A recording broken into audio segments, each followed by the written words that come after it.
Okay sir, ನಿನ್ನೆ ನಾನು ನೋಡಿದೆ ತಾವು ನಮ್ಮ ಭೀಮಾ ಸಿನಿಮಾ ಬಗ್ಗೆ ಪ್ರೆಸ್ ಮೀಟಲ್ಲಿ ಮಾತಾಡಿದೆ ಅಲ್ಲಿ. ಸೊ ಆ ವಿಷಯದಲ್ಲಿ ಜಗದೀಶ್ ಗೌಡರಿಗೆ ಥ್ಯಾಂಕ್ಸ್ ಹೇಳಬೇಕು. ಈ ಸಿನಿಮಾನ ಪ್ರೊಡ್ಯೂಸ್ ಮಾಡಿ ಈ ವರ್ಷದಲ್ಲಿ ಒಂದು ದೊಡ್ಡ ಹಿಟ್ ಆಗಂಗೆ ಮಾಡೋದಕ್ಕೆ. ಆ್ಯಕ್ಚುಲಿ ತಾವು ಮಾತಾಡಿದ್ರಿ, ನಾವೆಲ್ಲ ನಿಮ್ಮನ್ನ ಫಾಲೋ ಮಾಡ್ಕೊಂಡು ಬಂದಿರೋರು ಸರ್. ನೀವು ಯಾವಾಗ ಡೈರೆಕ್ಷನ್ ಅಂತ ಬಂದರೆ ಅವತ್ತು ನಿಮ್ಮ ಸಿನಿಮಾದಲ್ಲಿ ನಾವು ಕಾಯ್ತಾ ಇದ್ದವು. ಇವತ್ತು ಕೂಡ ನಿಮ್ಮ ಸಿನಿಮಾ ನಾವು ಒಬ್ಬ ಲರ್ನಿಂಗ್ ಡೈರೆಕ್ಟರ್ ಆಗಿ ಹೋಗಿ ನಿಮ್ಮ ಸಿನಿಮಾ ನೋಡೋಕೆ ನಾನು ಕಾಯ್ತಾ ಇದ್ದೀನಿ. ಇವತ್ತು ಅಭಿಮಾನಿಯಾಗಿ ಕೂಡ ಕಾಯ್ತಾ ಇದ್ದೀನಿ. 100% ನೋ ಡೌಟ್ ಈ ಸಿನಿಮಾ ಈ ವರ್ಷದ ಕೊನೆಗೆ ಬಂದ್ರು ಸುಮಾರು ವರ್ಷ ಜ್ಞಾಪಕದಲ್ಲಿರುವಂಥ ಒಂದು ಸಿನಿಮಾ ಆಗುತ್ತೆ ಇದು. ಅದಂತೂ ವಿತೌಟ್ ಡೌಟ್ ನಾನು ನಿಮ್ಗೆ ಹೇಳ್ತಿದ್ದೆ ಅವಾಗ, ಸರ್ ಡೈರೆಕ್ಷನ್ ಮಾಡಿ ಸರ್, ಜ್ಞಾಪಕ ಇದೆ ಸರ್, ಡೈರೆಕ್ಷನ್ ಮಾಡಿ ಸರ್ ಅಂತ.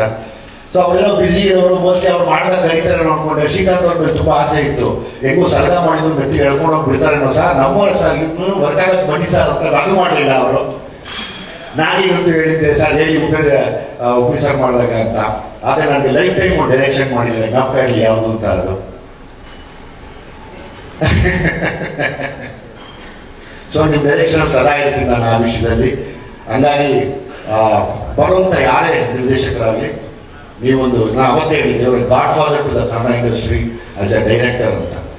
ನಾವೆಲ್ಲ ಬಂದರೆ ನಿಮ್ಮ ಶಿಷ್ಯರಾಗಿ ನಿಮ್ಮ ದಾರಿನ ಹುಡ್ಕೊಂಡು ಬಂದಂಥವ್ರು. ಸೊ ಹಂಗಾಗಿ ಯಾವತ್ತಿದ್ರು ನಿಮ್ಮ ಡೈರೆಕ್ಷನ್ಗೆ ನಾವು ಕೂಡ ಒಬ್ಬ ಅಭಿಮಾನಿಯಾಗಿ ಕಾಯ್ತಾ ಇರ್ತೀನಿ.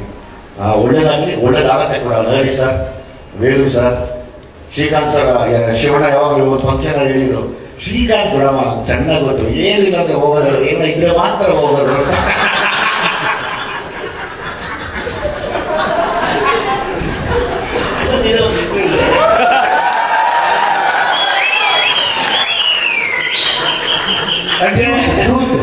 ಶ್ರೀಕಾಂತ್ ಅವರು